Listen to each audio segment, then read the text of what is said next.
All right, we got rumors, and people are mocking this. But I'm curious if they're mocking it out of inertia or they actually read the rumors and they simply think it's going to be a bad story. Or maybe it's just that they don't have faith in Hollywood anymore, and so they automatically will say that any type of production by James Gunn is going to be bad. Take into account that James Gunn did make good movies, so, maybe he will make a good Superman. Who knows? But what we do know so far, if the rumors are true, Superman's kryptonite is going to be online trolls. At least this is how Twitter presents it. But I think it's an exaggeration. This is not what the rumors are saying. What they are saying is that Superman is getting canceled online. Like, his public image is being tarnished by online trolls. And this makes him sad. This affects him. And it turns out that behind it all is Lex Luthor. Alright. Why are people having a problem with this? I mean, you have to exaggerate it in order to make it look bad. But I could see this being an episode in the Justice League. In fact, like, this was already done by Injustice. Superman is actually very difficult to write because he can beat almost any villain.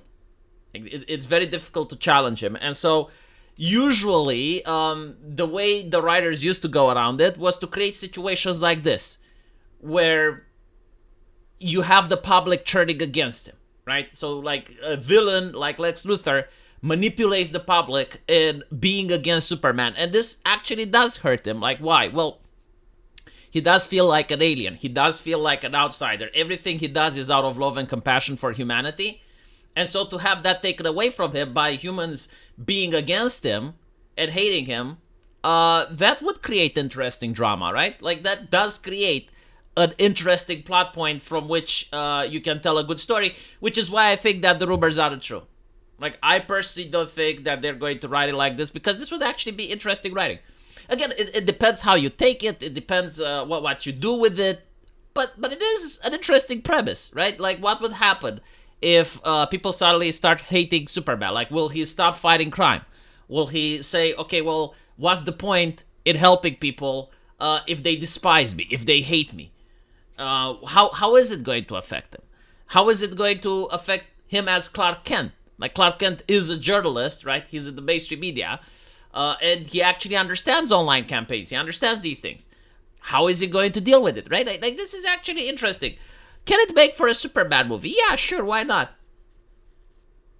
Is this story alone enough? No, absolutely not. Every single superhero movie, just like any simple superhero comic book, needs to have a fight. Like, you can't have Superman without punching something, right? So, like, there needs to also be a fight. It's not a chick film, it's not something that women like, where it's all psychological and, the character arc and the character death, and you get Mahler to talk about it with rags. No. It needs to have, like, the beating. It needs to have, like, Lex Luthor going into a suit of armor and punching with Superman. Like, that's essential.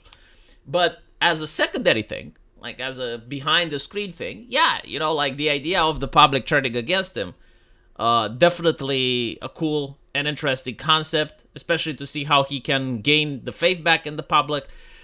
James Gunn himself has gotten cancel culture, if you guys remember. I don't blame it, though. Like, the stuff that he tweeted, Jesus fucking Christ. I mean, I know they're jokes, and it's fine to joke once, it's fine to joke twice, it's fine to joke 3 times, but, like, it seemed as if it's a pattern, Like, I have seen people getting canceled for less. James Gunn managed to fight against his cancellation. He managed to come back, and I think that the reason for it is that Hollywood considers him to be a talented person, something that they're running out. So they were like, okay, yeah, we don't care about your character, all right? Just don't bring it in public. You can do whatever degeneracy you want behind closed doors, but we need your movies. I think this is how they probably viewed it. Otherwise, I don't understand how he managed to survive something that would have canceled normal people. And because he went through cancel culture, because he knows how online mobs act, like, if this is the story, if he actually writes about this, yeah, I think it could be a very compelling film. Meanwhile, people on Twitter are laughing, are mocking. I generally don't know why. at least wait for the race swap. Wait for the gender swap, because they're going to do it. Like they can't fucking help themselves. Like someone needs to be black. So some character that's white in the comics needs to be black in the movie. Like they gotta do it. Maybe Lois Lane. Maybe what was the name of that guy? Jimmy, right? Like another reporter, right? Maybe him.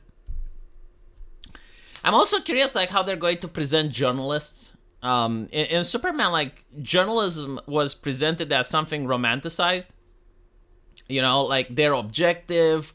They don't work for the government. In fact, they're investigating the government, right? Like Lois Lane has ethics. Superman also has ethics in gaming journalism. But those were like the comics back in the day, right? Now everyone knows that journalism is dead in the sense of what it used to be. It's no longer, right? Bloggers and podcasters are a lot more influential. So it would be interesting to see if they actually change the profession.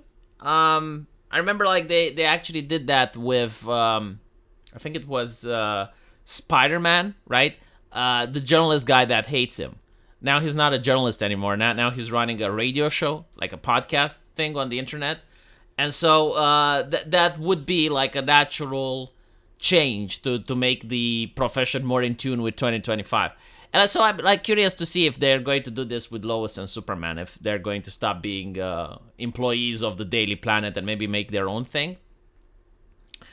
But yeah, so all in all, this is still just a rumor now. The rumor says that in the movie, Superman is frustrated by social media backlash, with the hashtag supershit being mentioned several times as really getting under his skin. Meanwhile, in Lex's interdimensional world, hundreds of mutant monkeys are shown typing furiously at keyboards, flooding social media with hate against Superman. You wouldn't see this in a comic in the 90s? Like, you wouldn't see this story. Huh? Like, why is it so bad? Like, why would Superman not be upset about people mocking him and ridiculing him? Like, that never happened, right? That never happened in a Superman comic that I know. And so I do think that he may be a little bit upset, right? Like, it could get to him. It depends how he handles it. Like, I wouldn't see him go around and trash people or threaten people or anything like that. But, like, getting actually upset, getting bothered by the fact that he's being rejected and treated like an alien, yeah. No, I think that would be within Superman's character. Anyway, Red, am I wrong, though? Like, do let me know what you think, because I know what the people on Twitter thinks. Usually when I make positive videos, people get upset. Again, I don't think that the rumors are going to be true, simply because this can actually lead to an interesting and good story. And I don't think Hollywood is capable of it. Let me know what you think. Don't forget to read the pinned comment, and I'll see you guys in the comment section. Take care.